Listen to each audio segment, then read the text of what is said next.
ഞാൻ ഉണ്ടായെന്ന് എൻ്റെ അച്ഛന് ഉപേക്ഷിച്ച് പോയതാണ്. അമ്മയുടെ ആൾക്കാരും അച്ഛൻ്റെ ആൾക്കാരും ഇല്ലായിട്ട് കോട്ടയം മെഡിക്കലിൻ്റെ വാതക്കിൽ അമ്മച്ചിക്ക് തുണിയൊക്കെ വിരിച്ചിട്ട് എന്നെയും എൻ്റെ ആങ്ങളെയും ചേച്ചിനെയും എടുത്തിട്ട് തെണ്ടി വളർത്തിയ ഞങ്ങളുടെ അമ്മ ഞങ്ങളെ. ഞാൻ ഒത്തിരി ഭക്ഷണത്തിന് വേണ്ടി കെഞ്ചിയിട്ടുണ്ട്. ഓരോ വീടിന് മുന്നിൽ ചെന്ന് പാത്രം നീട്ടിയിട്ട് എനിക്കൊരു നേരത്തെ ഭക്ഷണം തരാതെ ചോദിച്ച് തെണ്ടി ജീവിച്ച ഒരാളാണ്. എനിക്കൊരച്ഛൻ ഉണ്ടായിരുന്നെങ്കിൽ എൻ്റെ കാര്യം ചോദിക്കാൻ, എന്നെ വിളിച്ച് അന്വേഷിക്കാൻ, ഞാനുണ്ട് മോളെ നിൻ്റെ കൂടെ ഒന്ന് പറയാൻ ഒരച്ഛനുണ്ടാണെന്ന്. ഭയങ്കര സുന്ദരിയായിട്ടിരിക്കുന്നു കേട്ടോ. ഞാൻ എൻ്റെ ഇഷ്ടമാണ്. പക്ഷെ ഇതൊക്കെ കേൾക്കണം കേട്ടോ. നമ്മൾ ഈ പലരും പറയും ഇങ്ങനെ വിഷാദ രോഗം വന്ന് പലരും ഇപ്പോൾ ഭയങ്കര ഫേമസ് ആയിട്ടുള്ളവർ വരെ കമ്മിറ്റിങ് സൂയിസൈഡ് ഈ ഒരു സമയത്തൊക്കെ സൂയിസൈഡ് ചെയ്യാൻ നോക്കിയിട്ടുള്ളതാണ്. അമ്മയുടെ ഒത്തിരി ക്രൂരമായിട്ടൊക്കെ സംസാരിക്കുകയൊക്കെ ചെയ്യും. വരുമ്പോൾ കേൾക്കുമ്പോൾ നെഞ്ചു മുറിയുന്ന പോലെ. പ്രേമിച്ചാൽ കല്യാണം കഴിക്കാൻ ഉറപ്പുണ്ടെങ്കിൽ മാത്രം പ്രേമിക്കുക, അല്ലെങ്കിൽ പ്രേമിക്കാതിരിക്കുക. അത്രേ ഉള്ളൂ എനിക്ക് പറയാം. ഒരാളെ സ്നേഹിച്ച് അവരോട് കല്യാണം കഴിഞ്ഞ് സന്തോഷമാണേലും ദുഃഖമാണേലും എൻ്റെ മാത്രം തീരുമാനം കേട്ടോ. അത് എല്ലാവരും ചെന്നിരുന്ന് കാപ്പി കുടിക്കാനും ചായ കുടിക്കാനും അത് എൻ്റെ ആവശ്യമില്ല. ഇത്രയും ഗ്ലാമറൊക്കെ ആയപ്പോഴത്തേക്ക് എന്ത് പറഞ്ഞു ചേട്ടായി? കുശുമ്പ് ലാലേട്ടൻ സിനിമയിൽ പറഞ്ഞു. അങ്ങനെയൊന്നും പറയാൻ പറ്റത്തില്ല. വെച്ചാൽ അപ്പോൾ വിചാരിക്കും ഭയങ്കര മെയ്ഡ് ഫോർ ഈച്ച് തറോ അങ്ങനെ ഇംഗ്ലീഷ് വാക്കൊക്കെ അങ്ങനെയൊന്നും അല്ല. അത്യാവശ്യം തല്ലുകൊടുത്തോ മഴക്കും ബഹളമൊക്കെ ഉള്ള ആൾക്കാരാണ് 90s. അവിടെ നിൽക്കുകയാണ്. അമ്മയുടെ പ്രായത്തിലൊക്കെയാണ് അങ്ങനെ പിറക്കാത്തിരിക്കുകയോ 6 മണിക്ക്. ഞങ്ങൾക്കൊക്കെ ഫ്രീഡം വേണം, ഫ്രീഡം വേണം. അവരെൻ്റെ അടുത്ത് പറയാറുണ്ട്. മര്യാദ കടങ്ങി പിറക്കാതിരിക്കാനല്ല ഞാൻ പറയുന്നത്, ഫ്രീഡം ഒക്കെ വേണം. പുറത്ത് പോകണം. പെമ്പിളാരാന്നും പറഞ്ഞുകൊണ്ട് ഏത് നേരം പിറക്കാത്ത കയറി ഇവർ കഞ്ഞിയും കറിയും വെച്ച് മക്കളെ വളർത്തി മാത്രം ഇരിക്കുന്നൊന്നും അല്ല സ്ത്രീ. അടിപൊളി. അവർ പുറത്തിറങ്ങണം. ഇപ്പം അമ്മ എത്ര ഹാപ്പി ആയിട്ട് ഇരിക്കുകയാണ്. എൻ്റെ അമ്മ മരിച്ചുപോയി 3 വർഷമായി. ഞാനിങ്ങനെ രക്ഷപ്പെട്ടൊന്നും കാണാൻ അമ്മ ഉണ്ടായിരുന്നില്ല. മരിക്കുന്നതിന് മുന്നേ ഒരു 6 മാസം മുന്നേ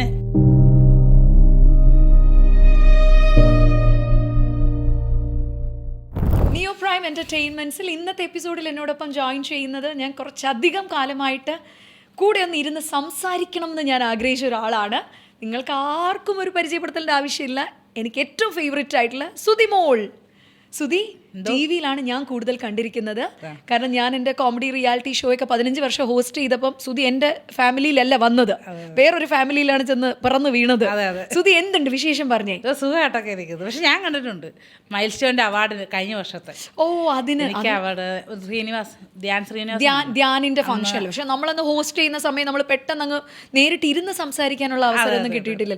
പക്ഷെ ഭയങ്കര സുന്ദരിയായിട്ടിരിക്കുന്നു കേട്ടോ. ആണ് ഇപ്പോഴായിരിക്കും. അല്ലല്ല, ഞാൻ ഇത്രയും അടുത്ത് ശ്രദ്ധിക്കുന്നത് ഇന്നാണ്. You are very beautiful actually. എന്നെ വെറുതെ പൊക്കി അടിക്കും. സത്യം പറ, കഴുത്തി കിടക്കുന്ന മാല എത്ര പവനുണ്ട്? ഇതൊക്കെ ആൾക്കാരുടെ സംശയങ്ങളൊക്കെ. കാരണം എന്താന്ന് പറയട്ടെ, ഇപ്പൊ സ്വർണത്തിന്റെ വിലക്കയറ്റം കൊണ്ടിട്ട് അത് സ്വർണം തന്നെയാണല്ലോ. അല്ല, പക്ഷെ എന്റെ അഹങ്കാരമൊന്നും ഞാൻ കാണിക്കാറില്ല ആരുടെ അടുത്തും. സ്വർണ്ണമല്ലേ അത്? അല്ല, കാരണം സ്വർണത്തിന്റെ ഇന്നത്തെ ഒരു മതിപ്പ് വില വെച്ചിട്ട് പവന് 1 ലക്ഷം കടന്നിരിക്കുന്നു. ഒരു 3-4 പവന്റെ. അപ്പൊ ഞാൻ വിചാരിച്ചു കഴുത്തിൽ തന്നെ ഒരു 4 ലക്ഷം ഉണ്ട്.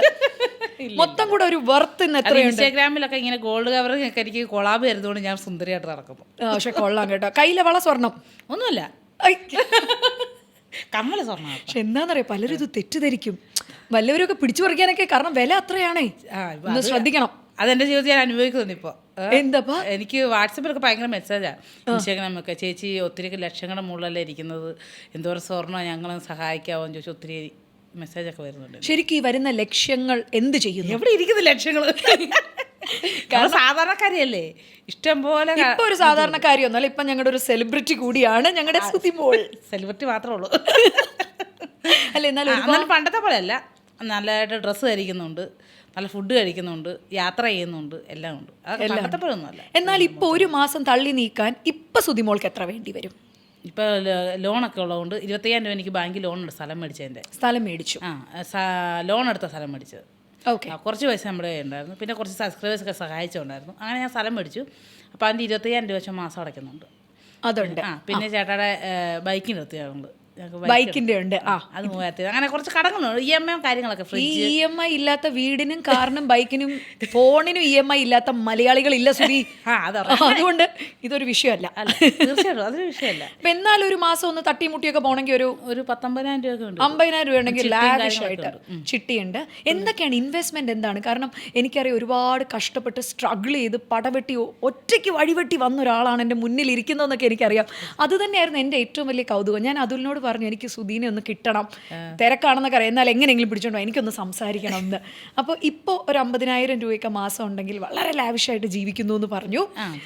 എന്നാലും ഇപ്പം എന്താണ് ഇൻവെസ്റ്റ്മെന്റ്, കാരണം ഫ്യൂച്ചറിലേക്കുള്ള മണി ഇൻവെസ്റ്റ്മെന്റ്സ് എങ്ങനെയൊക്കെയാണ്? യൂട്യൂബ് ചാനലുണ്ട് എനിക്ക്. അതിൽ വീഡിയോ ഇട്ടുണ്ടപ്പോൾ നന്നായിട്ട് പൈസ അത്യാവശ്യം എനിക്ക് കുഴപ്പമില്ല. ഒരു മാസമൊക്കെ എത്ര വരുമായിരുന്നു? ലക്ഷങ്ങൾ വരും? ലക്ഷങ്ങളൊന്നും വരത്തില്ല. ഇല്ല. അങ്ങനോട് കുറെ പേര് പറഞ്ഞല്ലോ ലക്ഷങ്ങൾ വന്നുകൊണ്ടിരുന്ന യൂട്യൂബ് ചാനലിന് ഉടമയാണ് സുധീന്ന്. ആളുകൾക്ക് എന്ത് വേണം പറയാലോ. അതുകൊണ്ട് അതാണ് അവർക്ക് എന്ത് വേണം, എന്നെ പറ്റി തന്നെ എന്തൊക്കെയോ പറയുന്നത്. പിന്നെ മഴവിൽ മനോരമ പ്രോഗ്രാം ചെയ്തിട്ടുണ്ട് ഞാൻ ഇപ്പോഴും ചെയ്യുന്നുണ്ട്. അതിൻ്റെ പേയ്മെൻ്റ് ഉണ്ട്. പിന്നെ ഹാസ്യകല, തിരുവിതാംകൂർ ഹാസ്യകല എന്ന് പറഞ്ഞ ഒരു ട്രൂപ്പിൽ ഞാൻ പ്രോഗ്രാം ചെയ്യുന്നുണ്ട്. അങ്ങനെയുള്ള വരുമാനങ്ങളൊക്കെ എനിക്കുണ്ട്. ഇപ്പം അതുപോലെ ഞാൻ ഇപ്പോഴും തെങ്ങേറാൻ പോകുന്നുണ്ട്. തെങ്ങേറാൻ പോകുന്നുണ്ടോ? തീർച്ചയായും. അപ്പോൾ ആൾക്കാരൊക്കെ തിരിച്ചറിയില്ലേ സുധി? ഞാൻ തെങ്ങായിരിക്കുമ്പോൾ നമ്മുടെ നാട്ടിലാർക്കും പ്രശ്നമില്ല, കാരണം ഞാൻ അങ്ങനെ നടക്കുന്ന ആൾക്കാർ കണ്ടിട്ടുള്ളതാണ്. അപ്പൊ എന്തായിരിക്കും ഡ്രസ് കോഡൊക്കെ? എന്തായിരിക്കും തെങ്ങേറുമ്പോൾ? കാരണം ചുരിദാർ ഇടും, പിന്നെ ജീൻസ് ഒക്കെ ഇടും. ഓക്കെ. എങ്ങനെയാണ് മറ്റേ ഇത് വെച്ചിട്ട് മെഷീൻ വെച്ചിട്ട് കയറും? ഒരു ദിവസം എത്ര തെങ്ങ് വരെ കയറാനുള്ള ധൈര്യമുണ്ട് ഇപ്പോഴും? എനർജി? 25 തെങ്ങൊക്കെ ഞാൻ കയറും ധൈര്യമായിട്ട്. ഒരു ദിവസം 25 തെങ്ങ് വരെ കയറാൻ ആർജവമുള്ള ഒരാളാണ് എൻ്റെ മുന്നിൽ ഇരിക്കുന്നത്. ഒരു തെങ്ങ്. ഞാൻ പണ്ടത്തെ കാലത്ത് തെങ്ങ് കയറാൻ പോയിട്ട് ഞാൻ പൊറോട്ട കമ്പനി വർക്കിന് പോകുമായിരുന്നു. പൊറോട്ട എക്സ്പോർട്ട് ചെയ്ത കമ്പനിയിൽ പൊറോട്ട അടിക്കുമായിരുന്നു അതോ പാക്കിങ്ങിൽ? ഓക്കെ.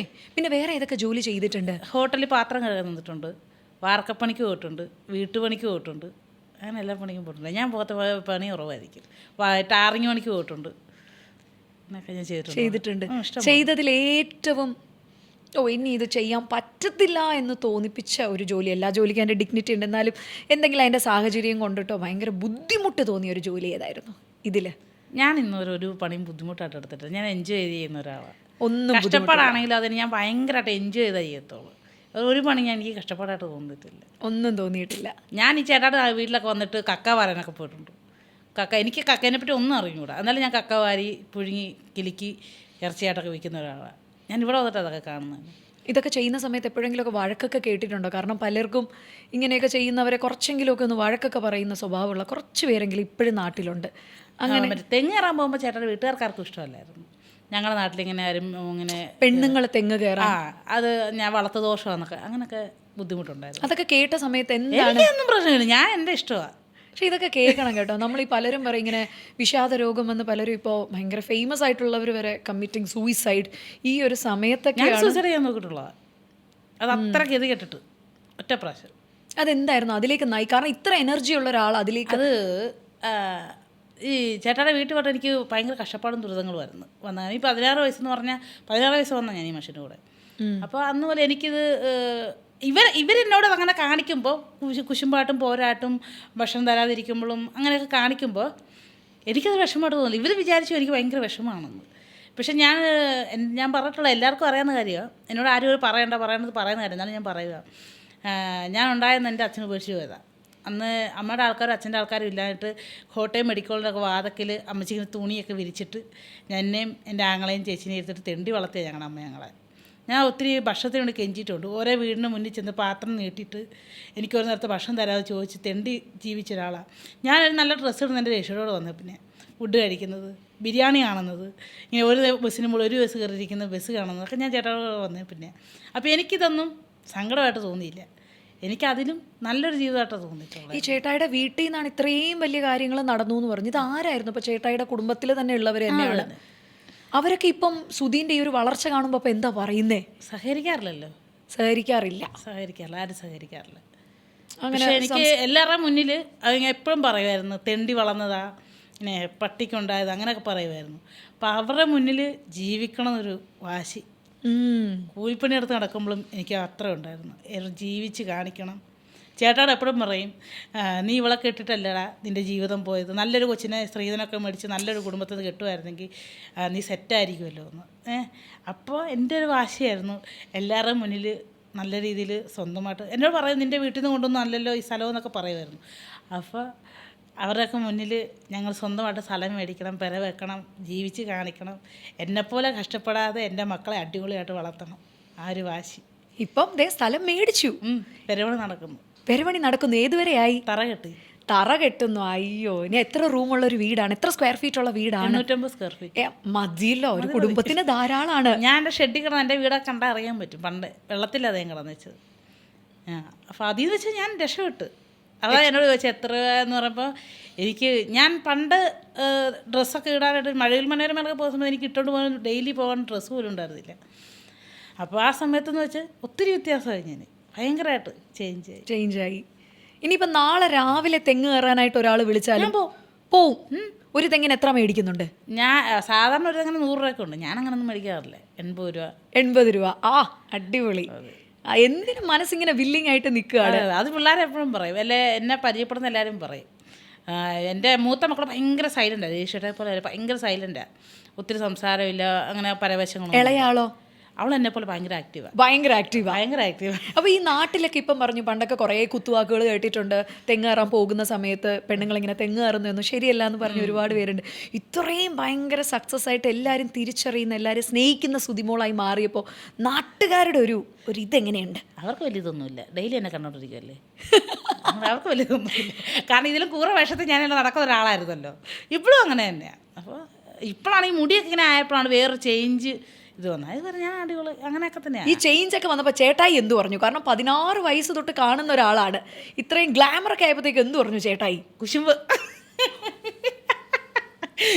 പറഞ്ഞ അങ്ങനെ കുഴപ്പമൊന്നുമില്ല. പുള്ളിയുടെ ഇഷ്ടത്തിനാണ് ഇത് ചെയ്യിച്ചത്. പക്ഷെ ഇന്ന് ചേട്ടായി വന്നിട്ടുണ്ട് കേട്ടോ. ഇത്രയും ഈ പറഞ്ഞ പോലെ കാത്തു സൂക്ഷിച്ചിങ്ങനെ കൊണ്ട് നടക്കുകയാണ്. ഈ കാക്കയ്ക്കും പരുന്തിനും വിട്ടുകൊടുക്കാതെ ലാലേട്ടൻ സിനിമയിൽ പറഞ്ഞു. അങ്ങനെയൊന്നും പറയാൻ പറ്റത്തില്ല. എന്നുവെച്ചാൽ അപ്പോൾ വിചാരിക്കും ഭയങ്കര 8-4 ഈച്ച് തറോ, അങ്ങനെ ഇംഗ്ലീഷ് വാക്കൊക്കെ ഇല്ല. അങ്ങനെയൊന്നും അല്ല. അത്യാവശ്യം തല്ലുകൊടുത്തോ മഴക്കും ബഹളമൊക്കെ ഉള്ള ആൾക്കാരാണ്. അല്ലാതെ എല്ലാവരും പറഞ്ഞ സുതിമോടെ ജീവിതം കണ്ടുപഠിക്കണം. അയ്യോ, ഞാൻ അത്യാവശ്യം ഇപ്പം പറഞ്ഞു നിങ്ങൾ അതൊക്കെ നുണയായിരിക്കും. നമ്മൾ അങ്ങനെ പറഞ്ഞു. ഇപ്പം ഞാനും ഭർത്താവ് നല്ല ഇതാണെന്ന് പറയുമ്പോൾ അത് എന്നെ സംബന്ധിച്ചോളം എനിക്കിഷ്ടമല്ല. അങ്ങനെ പറയാം, നുണ പറയാൻ എനിക്കിഷ്ടമല്ല.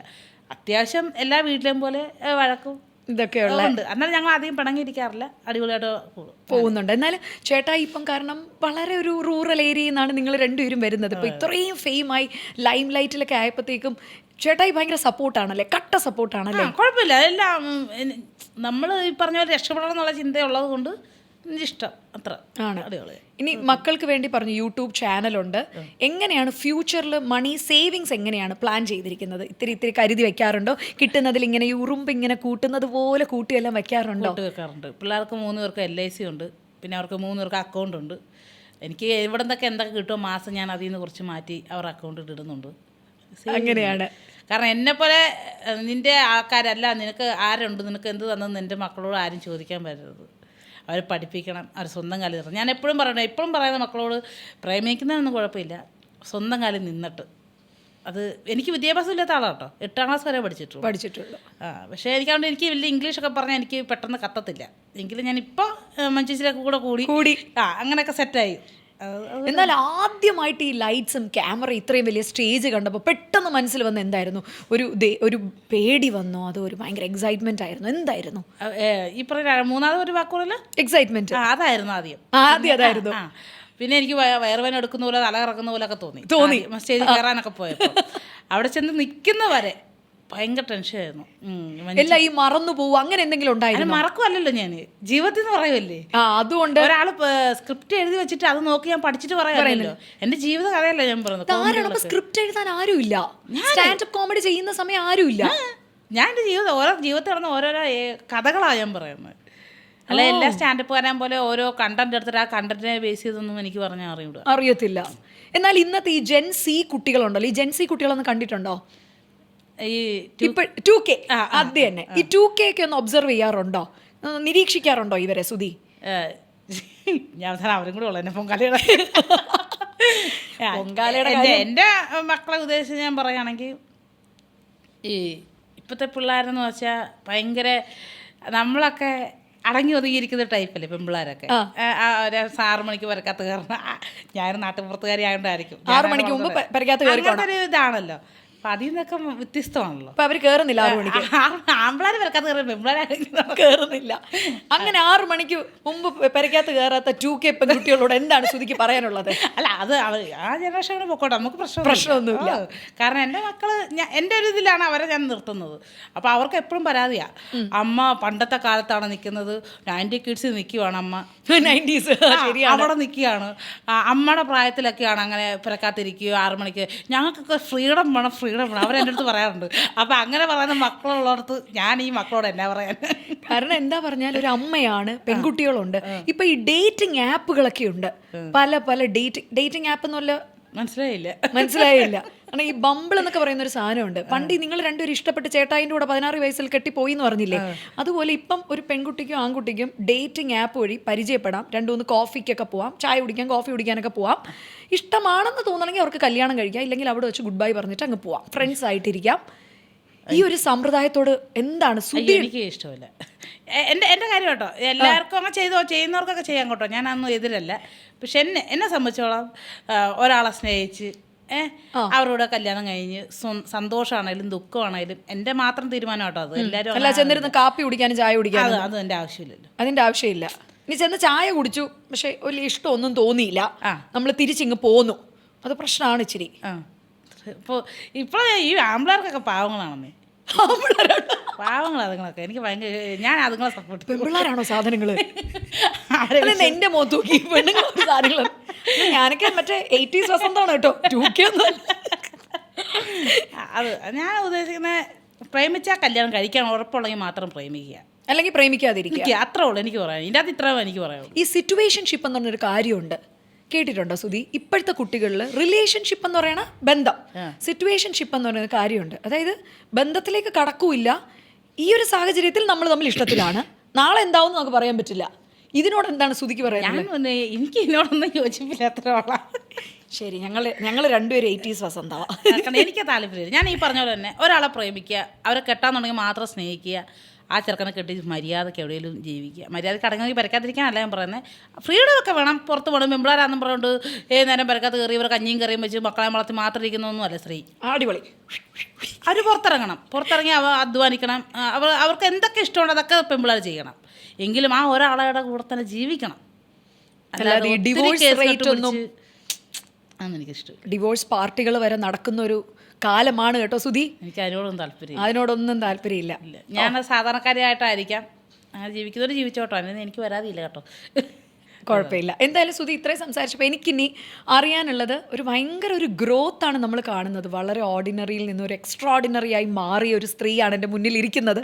അതുകൊണ്ട് ഞാൻ ചോദിക്കുന്നു, ഇതുവരെ ജീവിതത്തിൽ കിട്ടിയതിൽ ഏറ്റവും വലിയ നേട്ടം എന്താണ്? നേട്ടമാണ് മൊത്തം. തോൽവിയായിട്ട് എനിക്കൊന്നുമില്ല. ആത്മഹത്യക്ക് ശ്രമിച്ചു എന്ന് പറഞ്ഞു. അപ്പം നേട്ടം എന്നാ? പണ്ടേ ഞാനൊന്ന് വിഷമിച്ചിരിക്കുകയെന്ന് വെച്ചു, അല്ല ചങ്ക് പൊട്ടി, ഞാൻ ആരും കരഞ്ഞ് കാണിക്കാറില്ല, കരഞ്ഞെന്ന് തന്നെ വെച്ചു, അല്ലെങ്കിൽ ഒരു വിഷമിച്ച സ്റ്റോറി ഇട്ടെന്ന് വെച്ചു, ആരും എൻ്റെ അടുത്ത് ചോദിക്കത്തില്ലായിരുന്നു എന്താന്ന്. ഇപ്പം അങ്ങനെയല്ല. എനിക്ക് ഒത്തിരി അമ്മമാരുണ്ട്, അച്ഛന്മാരുണ്ട്, കൂടപ്പുറപ്പുകളുണ്ട്. എനിക്കൊരു വിഷമം എന്ന് പറഞ്ഞൊരു വീഡിയോ കണ്ടാൽ എനിക്ക് പേഴ്സണൽ മെസ്സേജ് എപ്പോഴും വന്നുകൊണ്ടിരിക്കും. എനിക്ക് ചോദിക്കാനും പറഞ്ഞ ആളായി. അതാണ് ഏറ്റവും വലുത്. എനിക്ക് അച്ഛനും അമ്മയും സ്വന്തക്കാരോ ബന്ധക്കാരോ ആരും ഇല്ലാത്ത ഒരാളാണ്. അപ്പോൾ അതിൽ നിന്ന് എനിക്ക് എല്ലാവരും ഉണ്ടെന്നൊരു തോന്നുന്നുണ്ടായി. ഇപ്പം മഞ്ചേച്ചി ആണെങ്കിലും വിളിച്ച് ചോദിക്കും എന്നെ, എന്താടി എന്താ നിനക്ക് വയ്യേ, എനിക്കൊന്ന് വിഷമം, എനിക്കെന്താ ബുദ്ധിമുട്ടുണ്ടോ ചോദിക്കും. എനിക്കൊരു കൂടപ്പുറപ്പ് പോലെ മഞ്ചേച്ചി. അപ്പോൾ അത്രയും ആളായി എന്ന് പറയുന്നു. തീർച്ചയായിട്ടും. അച്ഛൻ എപ്പോഴെങ്കിലും മിസ് ചെയ്തിട്ടുണ്ടോ? ഇല്ല, മിസ് ചെയ്തിട്ടേ ഇല്ല. അങ്ങനെ ഒരു കാരണം അച്ഛനെന്ന് പറയുമ്പോൾ ഒരു എല്ലാവരും പറയുമല്ലോ അച്ഛൻ്റെ സ്നേഹം കിട്ടണം, അച്ഛൻ്റെ സ്നേഹം. എനിക്കത് അറിഞ്ഞുകൂടാ. എനിക്ക് ആ ഫീലിംഗ് എന്താണെന്ന് അറിഞ്ഞുകൂടാ. അതുകൊണ്ട് എനിക്ക് അറിയത്തില്ല, അതിനെപ്പറ്റി വർണ്ണിക്കാനൊന്നും എനിക്കറിയത്തില്ല. എനിക്കത് കിട്ടിയിട്ടില്ല. കാരണം ഇപ്പോൾ ചേട്ടാ ഈ മക്കളെ എല്ലാവരെയും നോക്കുന്നത് കാണുമ്പോൾ അപ്പോൾ എപ്പോഴെങ്കിലും തോന്നിയിട്ടുള്ള എനിക്കൊരു അച്ഛൻ ഇത് വിഷമങ്ങൾ വരുമ്പോൾ തോന്നിയിട്ടുണ്ട്. ഞാൻ തകർന്നു പോകുന്ന നിമിഷത്തിലൊക്കെ തോന്നിയിട്ടുണ്ട്. എനിക്കൊരച്ഛൻ ഉണ്ടായിരുന്നെങ്കിൽ എൻ്റെ കാര്യം ചോദിക്കാൻ, എന്നെ വിളിച്ച് അന്വേഷിക്കാൻ, ഞാനുണ്ട് മോളെ എൻ്റെ കൂടെ ഒന്ന് പറയാൻ ഒരച്ഛനുണ്ടാണെന്ന് ആഗ്രഹിച്ചിട്ടുണ്ട്. കാരണം നമ്മൾ പറയും പെൺകുട്ടികൾക്ക് ഏറ്റവും ഒരു പ്രൊട്ടക്റ്റീവ് ഇമേജ് ഞങ്ങളുടെ BFF എന്ന് പറയും. കാരണം ബെസ്റ്റ് ഫ്രണ്ട് ഫോർ എവർ എന്ന് പറയുന്നത് അച്ഛനാണ് പെൺകുട്ടികളെ സംബന്ധിച്ച്. ഈ എന്താ പയ്യന്മാർക്ക് അമ്മമാരോടൊരു ഇച്ചിരി ഒരു ഇഷ്ടം തോന്നും. ഐ ആം ലൈക്ക് ഭയങ്കര അച്ഛൻ മോളാണ് കേട്ടോ. അപ്പം എപ്പോഴെങ്കിലും അങ്ങനെ ഒരു ഭയങ്കര ഒരു പ്രൊട്ടക്റ്റീവ് ഇമേജ് ഫാദർ എന്നോടൊപ്പം വേണമെന്ന് തോന്നിയ ഒരു വലിയ നിമിഷം ഏതായിരുന്നു? ഞാൻ ഈ ആത്മഹത്യ ചെയ്യാൻ നോക്കി എന്ന് പറഞ്ഞ ആ സമയത്ത് ചിന്തിച്ചിട്ടുണ്ട്, എനിക്കൊരു അച്ഛനുണ്ടായിരുന്നെങ്കിൽ എന്നെ വിളിക്കാനും സംരക്ഷിക്കാനും, എൻ്റെ മോളെ പറയരുത്, എൻ്റെ മോളെ ചെയ്യരുതെന്ന് പറയാനായിട്ട് എനിക്ക് ചോദിക്കാൻ വരാൻ ആരുമില്ല. അപ്പോഴൊക്കെ ചിന്തിച്ചിട്ടുണ്ട്. അച്ഛനില്ലല്ലോ. സിബ്ലിങ്സ് ബ്രദേഴ്സ് ഒന്നും? ഒരു ബ്രദറുണ്ട്. ബ്രദറിനോടൊന്നും പറഞ്ഞില്ല ഇത്രയും വലിയൊരു? ഞാൻ എൻ്റെ സ്വന്തം ഇഷ്ടത്തിന് തിരഞ്ഞെടുത്ത ജീവിതമാണ്. ആരും എനിക്ക് എൻ്റെ തല കെട്ടിവെച്ചതെന്നല്ല. ഞാൻ അറിവില്ലാത്ത പ്രായത്തിൽ വന്ന് ഞാൻ സ്വന്തമായിട്ട് തിരഞ്ഞെടുത്ത ജീവിതമാണ്. അത് ദുഃഖമാണെങ്കിലും സന്തോഷമാണെങ്കിലും അവിടെ തന്നെ ജീവിക്കണം എന്നാണ്. കാരണം എൻ്റെ അമ്മ എന്നെ അച്ഛന് ഉപേക്ഷിച്ച് പോയപ്പം ഞങ്ങൾ ആ അനാഥത്തിൽ വളർന്നത് എങ്ങനെയാണെന്ന് എനിക്കറിയാം, ആ വിഷമം എനിക്കറിയാം. അതുകൊണ്ട് എത്ര കഷ്ടപ്പാട് വന്നാലും ആ വന്നവൻ്റെ കൂടെ തന്നെ ജീവിക്കണം, ആ കുഞ്ഞുങ്ങളെ വളർത്തണം, അത് മാത്രമേ. ഒരു തവണ പോലും സഹോദരനോട് വിളിച്ച് പറഞ്ഞേ ഇല്ല? ഇല്ലില്ല, ഒറ്റ പ്രാവശ്യം പോലും പറഞ്ഞിട്ടില്ല. ഒറ്റ പ്രാവശ്യം പോലും എനിക്ക് വേണ്ടി തീരുമാനിക്കാൻ അമ്മ വരാൻ ഞാൻ സമ്മതിച്ചിട്ടുമില്ല. ഞാൻ അമ്മയോട് പറഞ്ഞായിരുന്നു സുധി? അമ്മയ്ക്കറിയാം, കാരണം അമ്മച്ചി അവിടെ വരുമ്പോൾ അമ്മനെ ആട്ടി ഇറക്കി വിടുന്നത് എൻ്റെ കണ്ണുമുന്നിലല്ലേ, അമ്മയ്ക്കറിയാമല്ലോ. എൻ്റെ അമ്മയോട് അങ്ങനെ സ്നേഹത്തോടെ പെരുമാറുകയോ ഒരു മകൻ്റെ ഭാര്യയുടെ അമ്മയെന്നുള്ള കരുതലൊന്നും അവരാരും ചെയ്തിട്ടില്ല. അതുകൊണ്ട് അമ്മയോട് ഒത്തിരി ക്രൂരമായിട്ടൊക്കെ സംസാരിക്കുകയൊക്കെ ചെയ്യും, വരുമ്പോൾ കേൾക്കുമ്പോൾ നെഞ്ചു മുറിയുന്ന പോലെയൊക്കെ. ഇപ്പം അമ്മ എത്ര ഹാപ്പി ആയിട്ട് ഇരിക്കുകയാണ്? എൻ്റെ അമ്മ മരിച്ചുപോയി, 3 വർഷമായി. 3 വർഷം ഞാനിങ്ങനെ രക്ഷപ്പെട്ടൊന്നും കാണാൻ അമ്മ ഉണ്ടായിരുന്നില്ല. മരിക്കുന്നതിന് മുന്നേ ഒരു 6 മാസം മുന്നേ ആണ് അമ്മ, ഞാൻ അത് കഴിഞ്ഞിട്ടാണ് ഞാൻ ബമ്പർശ്ശേരി വരുന്നത്. അത് കഴിഞ്ഞിട്ടാണ് ബമ്പർശ്ശേരിയിൽ പ്രത്യക്ഷപ്പെടുന്നത് അല്ലേ? ഞാൻ അമ്മ ഉണ്ടായിരുന്നെങ്കിൽ ഏറ്റവും കൂടുതൽ ഞാൻ ലോകത്തെ കാണിച്ചു കൊടുക്കുന്ന ആൾ എൻ്റെ അമ്മയായിരിക്കും. ഒത്തിരി കഷ്ടപ്പെട്ടിട്ടുണ്ട് അമ്മ, ഒരു ഭർത്താവില്ലാതെ ജീവിക്കാനായിട്ട് ഒത്തിരി കഷ്ടപ്പെട്ടിട്ടുണ്ട്. എനിക്ക് തോന്നുന്നു വീട് വെച്ച് കഴിയുമ്പോൾ ആദ്യം അമ്മ ഉണ്ടായിരുന്നെങ്കിൽ വിളിച്ചുകൊണ്ടായിരുന്ന അമ്മയായിരുന്നു അല്ലേ? മഴയിൽ മനോരമ ആദ്യ സ്റ്റേജ് തന്നെ എൻ്റെ അമ്മനെ ഞാൻ കാണിക്കുമായിരുന്നു. എൻ്റെ അമ്മനെ എല്ലാവരും അമ്മ കഷ്ടപ്പെട്ടായിരിക്കും വളർത്തുന്നത്, പക്ഷെ ഭർത്താവില്ലാതെ എൻ്റെ അമ്മ ഒത്തിരി കഷ്ടപ്പെട്ടിട്ടുണ്ട്. ഭക്ഷണത്തിന് മക്കളെ വളർത്താൻ, ഭക്ഷണത്തിന് തുണിക്ക്, രാത്രി വന്ന് വീട് കൊട്ടുക, അതുവരെ സഹിച്ചിട്ടുണ്ട് അമ്മ. ആരും ഉണ്ടായിരുന്നില്ല, അച്ഛൻ്റെ ആൾക്കാർ അമ്മയുടെ ആൾക്കാർ ആരും ഉണ്ടായിരുന്നില്ല. അമ്മ ഭയങ്കര കരുത്തോടെ ശക്തിയായിട്ട് നിന്ന് ഞങ്ങളെ വളർത്തി. അമ്മ ഒരു മോശം രീതിയിലൊന്നും പോയിട്ടില്ല, മരണം വരെ. അപ്പോൾ ആ ഒരു അമ്മയുടെ മകളായിട്ട് ജീവിക്കണം എന്ന് എൻ്റെ ആഗ്രഹം, ഒന്നും കേൾപ്പിക്കാതെ മോശമായിട്ടൊന്നും രീതി. ഇപ്പോൾ കഴിഞ്ഞ ദിവസം എനിക്ക് കമൻ്റൊക്കെ വരുന്നുണ്ടായിരുന്നു, ഈ കറുത്തിരിക്കുന്നതുകൊണ്ടല്ലേ, കാണാൻ ഭംഗിയില്ലാത്തതുകൊണ്ടല്ലേ, നിൻ്റെ കൂടെ എൻ്റെ പുറകെ ആണുങ്ങൾ വരാത്തതുകൊണ്ടല്ലേ നിനക്ക് കുശുമ്പല്ല. എനിക്ക് അങ്ങനെ വരണമെന്ന് ആഗ്രഹമില്ല. ഞാനിപ്പോഴും എത്ര സെലിബ്രിറ്റി ആയാലും, ഞാൻ ബമ്പർശ്ശേരി വരുന്നതിന് മുമ്പ് ജീൻസും ടോപ്പൊക്കെ ഇട്ടുകൊണ്ട് നടന്ന ആളാണ്, കുഞ്ഞ് ഫ്രോക്കൊക്കെ ഇട്ടുകൊണ്ട് നടന്ന ആളാണ്. ഞാൻ ബമ്പർശ്ശേരി വന്നത് ആദ്യമായിട്ട് ചുരിദാർ ഇട്ടാണ്. ആ ചുരിദാറിനാണ് ജനങ്ങൾ എന്നെ അംഗീകരിച്ചത്. പിന്നെ ഞാനത് മാറ്റാത്ത, എൻ്റെ ഇഷ്ടത്തിലോട്ട് ഞാൻ പോകാത്തത്, എന്നെ കാണുന്നൊരു ജനങ്ങൾക്കൊരു ഇതുണ്ട്, സുധിമോള് വളരെ ഞാൻ അങ്ങനെയാണ്. അപ്പോൾ ആ രീതിയിൽ ഇരിക്കാൻ എനിക്കിഷ്ടം, അല്ലാതെ എനിക്ക് ഈ വൾഗറായിട്ടുള്ളതൊന്നും എനിക്ക് ഇടാൻ ഇഷ്ടമല്ല. നൈസ്. ഇനി എനിക്ക്, കാരണം സുധിമോളെന്ന് ഞാൻ ആദ്യം ശ്രദ്ധിക്കുന്നത് മഞ്ജു ചേച്ചിയാണ് എനിക്ക് സുധിയുടെ ഒരു ലിങ്ക് അയച്ചു തരുന്നത്. നീ ഒന്ന് നോക്കിയേ, ഭയങ്കര സ്മാർട്ടായിട്ട് സംസാരിക്കുന്ന ഒരു സ്ത്രീ രത്നത്തെ കിട്ടിയിട്ടുണ്ടെന്നാണ് മഞ്ജു ചേച്ചി ഞങ്ങൾക്കെല്ലാം അന്ന് ലിങ്ക് ഇട്ട് തന്നത്, എനിക്കിപ്പോഴും ഓർമ്മയുണ്ട്. അപ്പോൾ അതിൻ്റെ താഴെ വന്ന കമൻറ്റ്സ് ഞാൻ നോക്കുക, ഇത് കൊല്ലം സുധിയുടെ ആരാണ് സുധിമോൾ എന്നാണ്. ശരിക്കും കൊല്ലം സുധിമോൾ എന്തെങ്കിലും റിലേഷൻ ഉണ്ടോ? ഒരു ബന്ധമില്ല, ഒരു ബന്ധമില്ല. അങ്ങനെ കമൻറ്റ് പറയാനുണ്ടോ? കൊല്ലം സുധിക്ക് ശേഷം ഞങ്ങൾക്ക് കിട്ടിയ സുധിമോളാന്നൊക്കെ പറഞ്ഞ് എനിക്ക് കമൻറ്റ് ഒത്തിരി ചെയ്യുന്നത് എൻ്റെ യൂട്യൂബ് ചാനലിൽ പോലും വരാറുണ്ട്. അങ്ങനെ ഒത്തിരി ഞാൻ കാണാറുണ്ട്. എന്നാലും അപ്പോൾ കൊല്ലം സുധിയായിട്ട് അങ്ങനത്തെ വേറെ കണ്ടിട്ടുണ്ടോ? സുധിച്ചേട്ടൻ എപ്പോഴെങ്കിലും കണ്ടിട്ടേ ഇല്ല. പക്ഷെ സുധിച്ചേട്ടൻ എന്നെപ്പോലെ ജീവിതാനുഭവങ്ങൾ പറയുന്ന കുറേ വീഡിയോസ് കണ്ടിട്ടുണ്ട്. കുഞ്ഞിനെ നോക്കാൻ ആളില്ലാതെ സ്റ്റേജിൻ്റെ പുറകെ കിടത്തിയിട്ട് പ്രോഗ്രാം ചെയ്യുന്നത്, അങ്ങനെയൊക്കെ പറയുന്നത് കേൾക്കുമ്പോൾ നമുക്ക് കണക്റ്റ് ആകും. നമ്മൾ ആ സിറ്റുവേഷൻ കൂടെ കടന്നു വന്നതായതുകൊണ്ട്, അതുകൊണ്ട് എനിക്ക് ആ ഒരൊറ്റ ഇത് വെച്ച് പുള്ളിക്കാരനെ എനിക്ക് ഭയങ്കര ഇഷ്ടമാണ്. അപ്പം അതുകൊണ്ട് പലപ്പോഴും തോന്നിയിട്ടുണ്ടോ ഈ സുധിച്ചേട്ടൻ്റെ കണ്ടന്റുകൾ വിൽക്കപ്പെടുന്നു എന്ന് സുധിക്ക് എപ്പോഴെങ്കിലും തോന്നിയിട്ടുണ്ടോ? കാരണം കൊല്ലം സുധീനെ കണ്ടൻ്റായിട്ട് ചെയ്താൽ കുറച്ച് വ്യൂസ് കിട്ടും, അതിൽ നിന്ന് കുറേ കാശ് കിട്ടും എന്ന് പലവരും യൂസ് ചെയ്യുന്നത് പോലെ സുധിക്ക് തോന്നിയോ? എനിക്ക് അങ്ങനെ പേഴ്സണായിട്ടൊന്നും തോന്നില്ല. അവൻ്റെ കണ്ടൻ്റ് എടുത്ത് ചെയ്യുമ്പോൾ വലിയ കുഴപ്പമൊന്നുമില്ലല്ലോ. എനിക്കങ്ങനെ എന്തു പറയാനാ, നമ്മൾ ഇപ്പം നമ്മുടെ വീട്ടിലൊരാളെ കണ്ടൻ്റായിട്ട് ഉപയോഗിക്കുക എന്നുള്ളത് നമ്മൾ ശ്രദ്ധിക്കണം. അതിനെപ്പറ്റി പറഞ്ഞ് നമുക്ക് അതിനെപ്പറ്റി വലിയ ആധികാരികമായിട്ടൊന്നും പറയാൻ അറിയത്തില്ല. സുധി അതിനൊക്കെ ആണോ? കൊല്ലം സുധിച്ചേട്ടനെ പലപ്പോഴും നമുക്ക് കാണാം ഈ ചുമ്മാതെങ്കിലുമൊക്കെ എടുത്ത് പേരൊക്കെ ഇട്ട് സൈഡ് ടാഗൊക്കെ കൊടുത്താൽ കുറേ വ്യൂസ് കിട്ടും എന്നുള്ളതിൻ്റെ പേരിൽ ഒരുപാട് പേര് നമ്മളോടൊക്കെ അന്ന് പറയുന്നുണ്ടായിരുന്നു, കൊല്ലം സുധിച്ചേട്ടൻ വരുന്ന സമയത്ത് വീട്ടിലൊന്ന് പോയി വിസിറ്റൊക്കെ ചെയ്താൽ ഒരുപാട് വ്യൂവർഷിപ്പ് കിട്ടും എന്ന്. സുധിച്ചേട്ടൻ പോയ സമയത്ത് അപ്പം ഞാൻ പറഞ്ഞു നമുക്ക് ബുദ്ധിമുട്ടാണ്, കാരണം അദ്ദേഹം വളരെ ജീവനായിട്ട് എൻ്റെ മനസ്സിലുണ്ട്. അപ്പം അദ്ദേഹം ഇല്ലാണ്ട് കിടക്കുന്നത് നമുക്ക് കാണാൻ പറ്റില്ല എന്ന് ഞാനൊക്കെ അത് പറയണ്ടായിരുന്നു. അങ്ങനെ ഒന്നും ഒരാളുടെ വിഷമം വിറ്റ് ഇതാക്കുന്നൊന്നും എനിക്കിഷ്ടമല്ല, ചെയ്യാറില്ല. ഭയങ്കര ഞാൻ അങ്ങനത്തെ ഒരാളല്ല, എനിക്കത് ഇഷ്ടമല്ല. എനിക്ക് എന്തോരം വീഡിയോസ് അങ്ങനെ ചെയ്യാനായിട്ട് കിട്ടാറുണ്ട്, ഞാൻ ചെയ്യാറില്ല. എന്നാൽ ഇനി മലയാള സിനിമയിൽ കാണണം എന്ന് ആഗ്രഹിക്കുന്ന ഒരു താരമാരാണ്, നേരിട്ട് കാണണം എന്ന് ആഗ്രഹിക്കുന്ന? മലയാള സിനിമയിൽ അതോ മൊത്തത്തിലോ? മലയാള സിനിമയിൽ എനിക്ക് മമ്മൂട്ടിനെ ഭയങ്കര ഇഷ്ടം. മമ്മൂക്കേനെ ഒന്ന് കാണണം എന്നുണ്ട്. ഓക്കെ, ഇപ്പൊ എത്ര താരങ്ങളെ കണ്ടു? ആക്ച്വലി അങ്ങനെ ഒത്തിരി ഒന്നും കണ്ടിട്ടില്ല. ആണ്. മമ്മൂക്കയെ കാണണം എന്നാണ് ആഗ്രഹം. മമ്മൂക്കയെ പെട്ടെന്ന് കണ്ടാൽ എന്തു ചെന്ന് പറയും? ഐ ലവ് യു മമ്മൂക്കാന്ന് പറയും. I love you Mammukka. അങ്ങനത്തെ ഐ ലവ് യു അല്ല, അത്രയ്ക്ക് ഇഷ്ടമാണ്. അത്രയ്ക്ക് ഇഷ്ടമാണ്. ഭയങ്കര ആരാധനയാണ് എനിക്ക് മമ്മൂക്കേനോട്. മലയാള സിനിമയിൽ ഏറ്റവും കൂടുതൽ ഇഷ്ടപ്പെട്ട ഒരാള് മമ്മൂക്കയാണ്. തീർച്ചയായും. മൊത്തത്തിൽ നോക്കിയ വിജയ. വിജയ്, തളപതി വിജയ്. എന്റെ കെട്ടിയവൻ പോലും വിജയ് കഴിഞ്ഞിട്ടുള്ളൂ. അത് ഞാൻ എപ്പോഴും വിഷ്ണു എവിടാ വിഷ്ണുവേ. ഞാൻ ഭയങ്കര തളപതി ഫാനായിട്ടോ.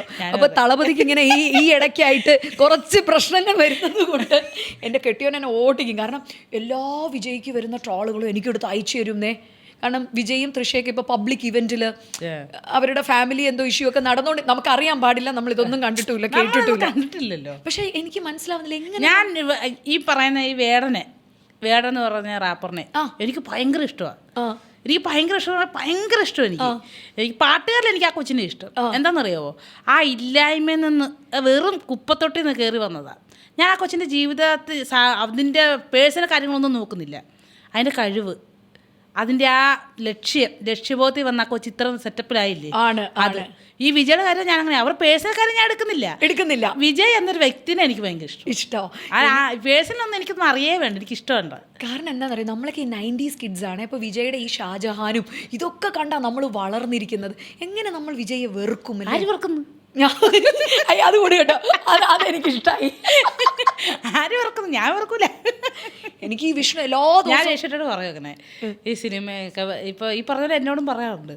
അപ്പോഴത്തേക്കും ഞാൻ പറഞ്ഞിട്ടുണ്ട് ചേട്ടായുടെ മുഖത്ത് നോക്കി, എനിക്ക് വിജയ് കഴിഞ്ഞിട്ടുള്ളൂ നിങ്ങളെന്ന് ഞാൻ പറഞ്ഞിട്ടുണ്ട്.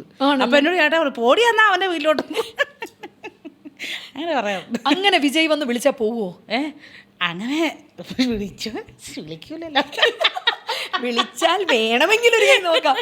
പിള്ളേരുടെ കാര്യമുണ്ടല്ലേ നമുക്ക് പോരുത് കേട്ടോ. അങ്ങനെ പോകത്തില്ല, അങ്ങനത്തെ പോകുന്ന ആളൊന്നുമല്ല. ഞാനിപ്പോ എന്റർടൈൻമെന്റ് പറഞ്ഞു. പക്ഷെ വിജയ് ഒരു കാപ്പി കുടിക്കാൻ വിളിച്ചാൽ, കാപ്പി കുടിച്ചാൽ ഉറപ്പായിട്ട് മന്തി പോയി കഴിക്കും. മന്തിയോ? തളപതിയുടെ പ്രത്യേക ശ്രദ്ധയ്ക്ക്, തളപതി വളരെ ബിസി ആയിട്ട് നിൽക്കുന്ന ഒരു സമയമാണെന്ന് അറിയാം. എന്നാലും ഒരു മന്തിക്ക് വിളിച്ചാൽ വേണമെങ്കിൽ 1 മണിക്കൂർ. ചേട്ടൻ വിട്ടില്ലെങ്കിലോ? ആ ഭക്ഷണം കൊണ്ടുപോവാ വാന്ന് പറയാ. ഷേ, അപ്പൊ നിങ്ങൾ തമ്മിൽ ആ ഒരു വൈബ് സെറ്റ് ആവോ? തളപതി ഞാൻ പുള്ളിയുടെ കാമൂനെ കാണാൻ പോവല്ലോ.